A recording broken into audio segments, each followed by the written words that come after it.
And we can see you, and I can see Mika, and I think we'll be seeing Joe soon. And you guys, welcome to our panel on the state of the race. And you know, Mika and Joe, we're joined by two other groups here. We've got students from Lund University on one screen. They're operating out of the House of Sweden in Washington, D.C. And we've got Professor Thomas Schaller, who will be joining us soon, who's an expert. But it's really awesome to have you and Joe here on the screen this morning, because you know it's about 4:30 in the morning here. Yikes, that's Mika time. Yes, it That's is. early when I wake up. It's early for all of us, but you guys do this every day. You guys get up really early. And so I've got a big crowd here. And ladies and gentlemen, I'm really proud to introduce my little sister Mika, who was actually here in Sweden this past summer. And she and her family loved it. And her terrific co-host Joe Scarborough is here as well. We hope that he comes to Sweden, and they have one of the most successful political talk shows in the country. So Mika and Joe, let me jump right into it. You guys have been following this race for 4 years. What are you hearing right now? Well, before, we're in New York, it's 10:45, about 10:45 at night in New York, and it really does look like Barack Obama is going to be reelected President of the United States. If you look at the states that have broken his way, New Hampshire has already been called for the president. Of course, Wisconsin's been called, Pennsylvania's been called, Michigan's been called. A lot of these northeastern states that Mitt Romney needed to win, he at least needed to pick up one. We still have Ohio out, and we've heard, to paraphrase the late great Tim Russert, it's about Ohio. All of the exit polls, even Mitt Romney's internal polls, show the president leading by 5 percentage points there. So the electoral vote seems to be breaking his way, and at this point, you look at the map, Mitt Romney has to win Florida, which he's behind right now, North Carolina, Virginia, Ohio, and Colorado to get over 250 votes. And Mika, I just don't think that's possible. Do you? No, not possible at this point. I think things are looking really good, and Elizabeth Warren won Massachusetts North. Yes, I saw that. Now, Mika, you and I are from the state of Virginia.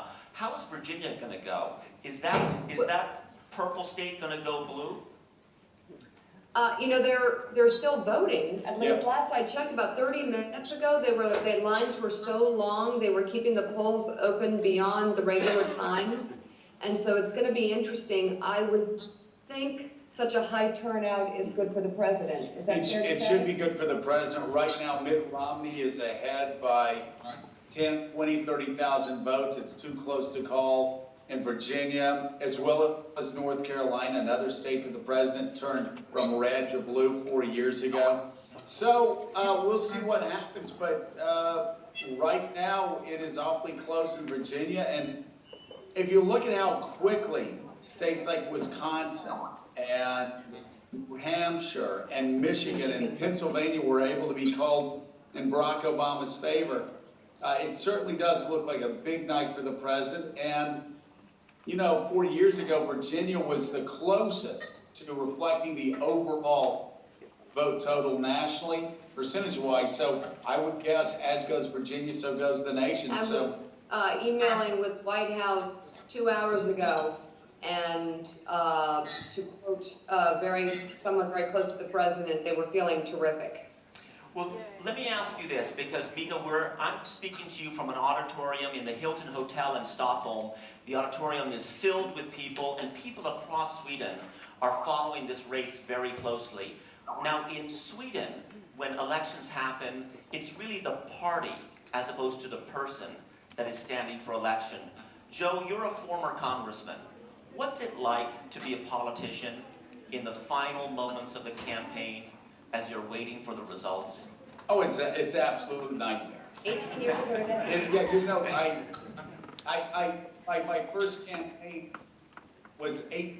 My first campaign was 18 years ago today.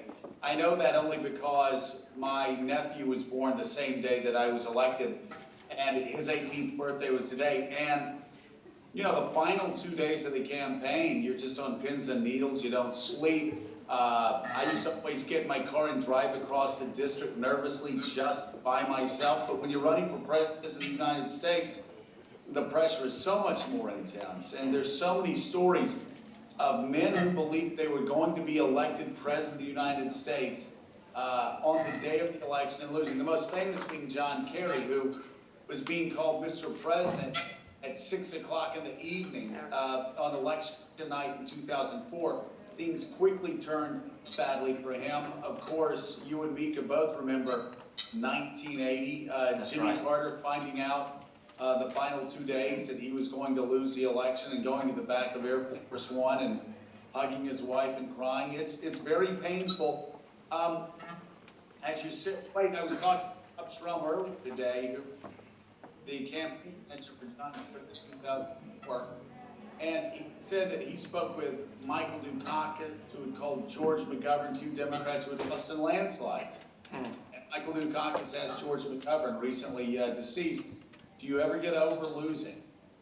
And McGovern said, no, it stays with you the rest of your life. So the stakes are so high for these men who are running for president on the last day of the campaign. And there's no doubt Mitt Romney's going to have a hard time if he loses shaking this. Yeah.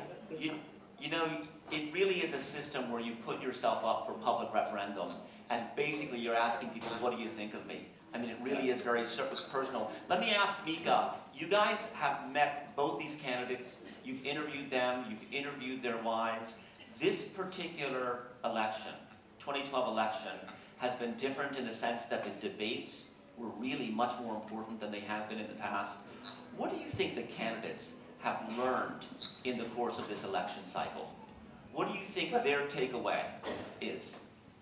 Well, first of all, we do know them personally, and I really feel for Ann Romney and Michelle Obama tonight because it's exhausting on everybody, and it's grueling on the spouses and on the kids, and they're looking tired. I have to tell you, they're sort of limping across the finish line, and it's everybody in the family puts their heart and soul into it. The Romney family is a really good family, a really impressive family, and we know the Obamas, obviously. So it's two families that have put themselves on the line here.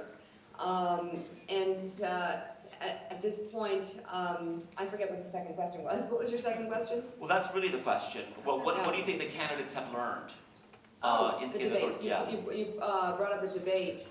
I was absolutely so stunned at the first debate. I was too. Joe points out that the president, hasn't had Klieg lights put in his face and been challenged in 4 years in a way that he was during that first debate, and it might have been kind of a stunning experience. I can't get over that debate. I have to say it almost was a near-death experience for the campaign. I think it really was a bump in the road. And I don't know who would disagree with that at this point. Having said that, he rallied for the second and the third debate, and Mitt Romney showed his weak spots. We did learn this campaign cycle that debates could matter. And there's usually a lot of arguments or controversy about whether or not debates matter. They almost mattered in a huge way, the first one. Fair enough? Yeah, no doubt about it. The second and third debate, the president rebounded. What did we learn in this campaign? I think more importantly, what the president of the United States learned is that he's going to have to figure out how to form you talk about the difference between the United States and Sweden, or let's say in Great Britain. Over the next month or two, he's going to have to form the equivalent of a coalition government, because John Boehner has been, by acclamation, re-elected Speaker of the House. You've got a Senate that's going to remain in Democratic hands. Harry Reid will be the Senate Majority Leader. You've got a Democratic President of the United States. You once again have what the United States has so often, divided government. And the President is going to have to figure out how to strike a deal with the Republican Party. And of course, the opposite of that is true as well. We've got a fiscal cliff coming up in the next month and a half. We've got big questions regarding our entitlement programs. The math doesn't add up. Our tax structure, the math doesn't add up.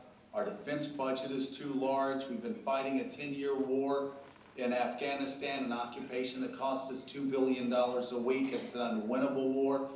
We've got a lot of decisions that we have to make, and they can't be made without Republicans and Democrats basically locking arms and jumping off that political cliff together. You know what, the way it's looked from here, from Sweden, in the last 2 weeks is that the country has come together around the hurricane. Not around the election, but Hurricane Sandy had people unite, not just along the 700-mile coastline that was hit by the hurricane, but across the country in terms of caring and outreach and this type of thing. And so you see that our country can unite in the face of big challenges, in this case a hurricane. Are we going to be able to see a unity following this election? I think they have no choice because of the fiscal cliff. I mean, unless they really have something wrong with their brains in Washington on both sides of the aisle. Yeah. Having said that, in terms of saying, I'm not trying to denigrate, what people have done, but that's kind of easy.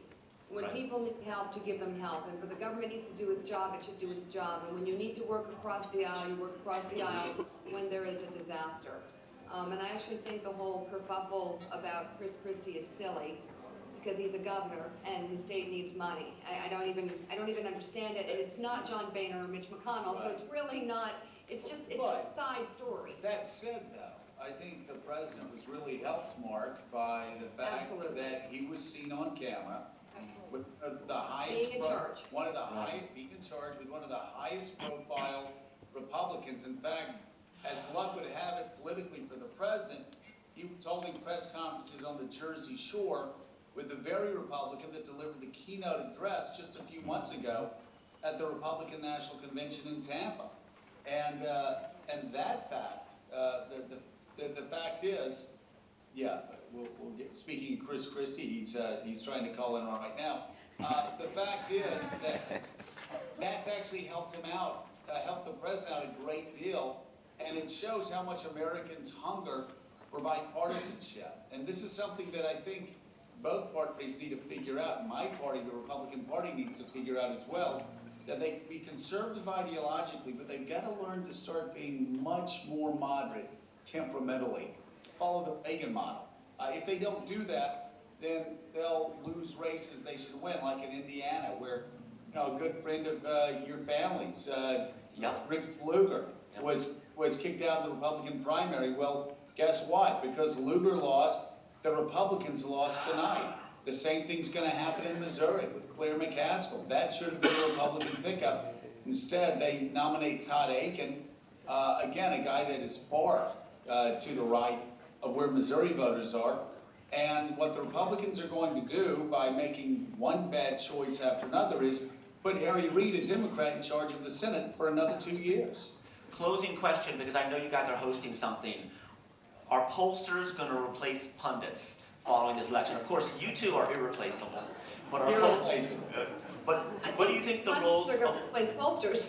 What do you Well, because there's been some coverage about the whole Nate Silver back and forth with Joe, and which has been very interesting because polls have played an important role in this particular election. What do you think of the roles polls have played and how this is going to go forward? Well, I mean, it looks tonight like the polls have worked, that the models were set right. Nobody knew that was the case until about an hour ago. And again, we all remember 2004, again, where we were 3 hours into the night during election coverage when the exit polls got it wrong. I don't know that polls replace pundits. Politics can't be reduced to a cold science. Certainly, global affairs can't be reduced to a cold science or math equations. You look at Dunkirk and the British evacuation in 1940 from Nazi Germany.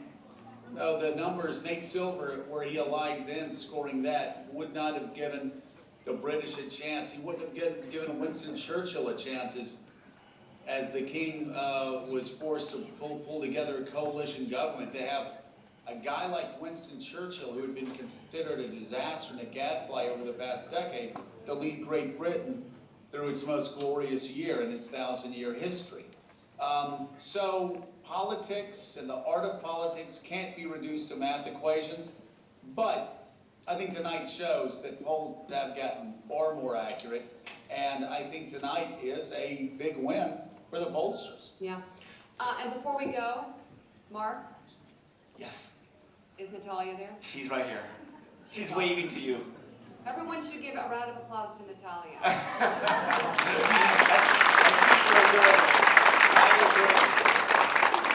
Well, I will tell you, Mr. Ambassador, we're very excited to come over to Sweden. Mika told me what an extraordinary time that she and her entire family had this past summer, and I can't wait to come over there, and I know Mika wants to come back as well. You're doing a great job. You are, and Thank you. we're so excited about everything that's happening over there. And Thank I you. just, try and get there soon because I think Aurora is going to trash the embassy. She already has. That's our 3-year-old daughter. Mika and Joe, I can tell you that this room shows how interested the world is in what you guys are covering firsthand in the United States. This election, we really appreciate your time. Great to see you guys. I kind of feel like I'm in this great universe. I've had this one-on-one conversation with you, and then I turn around and I see 400 people right behind me. Good luck with that. Don't get nervous. Okay. All right. That's my sister. Thank you guys for joining us. Hey, we're